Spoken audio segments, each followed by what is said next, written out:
You know, we all kind of think of schools as the great equalizer, right? The one place where it doesn't matter who you are or where you come from, you get a fair shot. But what if that's not the whole story? What if the very design of our schools, the language, the rules, the whole vibe, is actually set up to do the exact opposite? Today, we're going to pull back the curtain on the hidden blueprints that shape our education system. So yeah, that's the big question we're tackling. How can this institution, built on the promise of social mobility, end up just reinforcing the same old divides? Well, the answer isn't simple. It's hidden in a set of blueprints that quietly shape a student's journey from day one. Okay, so to really get this, we've got to start with a sociologist named Basil Bernstein. He gave us this amazing way of seeing how the whole process kicks off.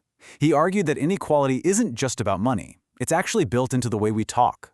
So Bernstein's whole thing was this. School is not a level playing field. It has a preferred way of speaking, kind of like an official language of education.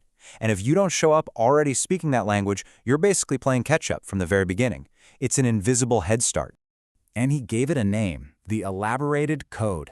Think about the way a textbook is written, or how you're supposed to write an essay.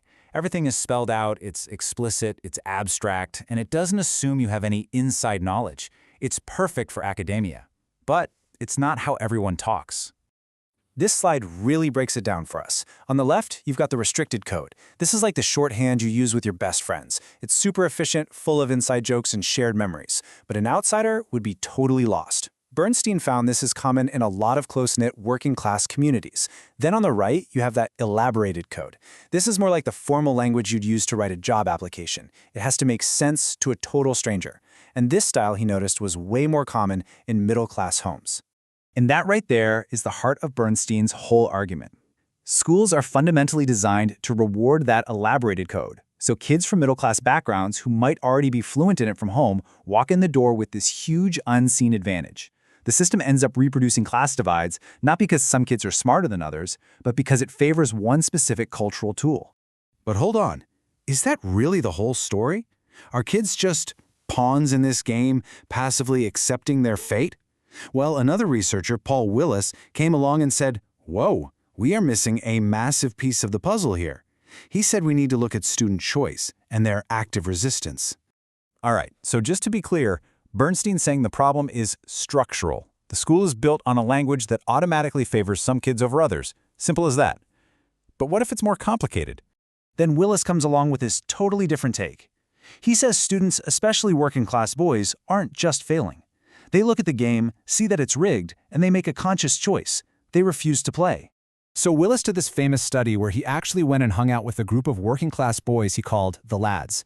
And what he found was fascinating. They weren't failing because they couldn't do the work. No, they were actively building their own culture, a counter-school culture. For them, getting good grades was seen as weak, as unmanly.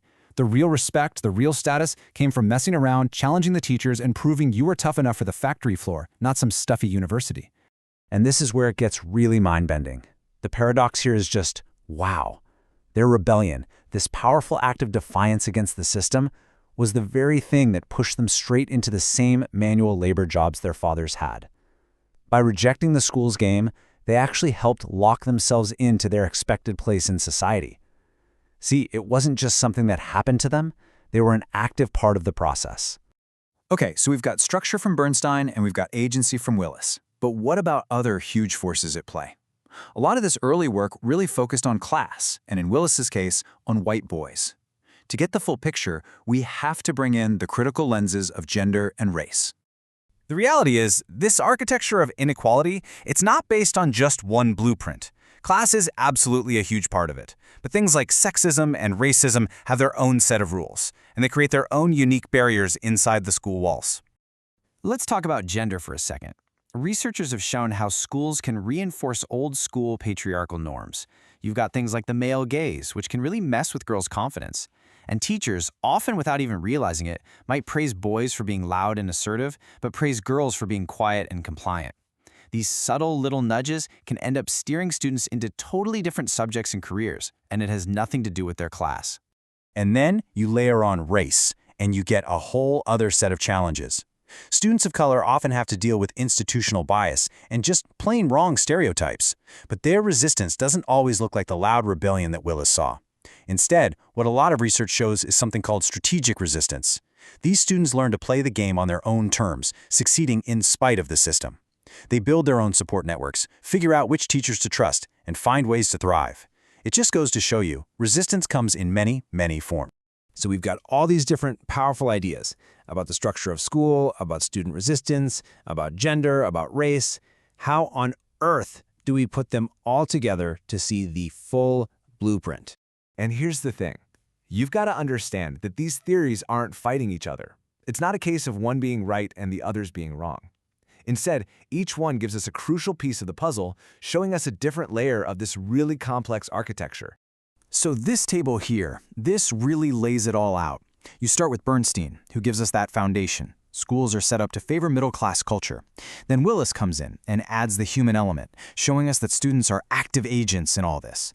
And then gender and race studies add these other critical layers, showing how different power structures are operating at the exact same time, creating completely unique experiences for different students, even if they're from the same social class. So what's the real takeaway here? The big idea?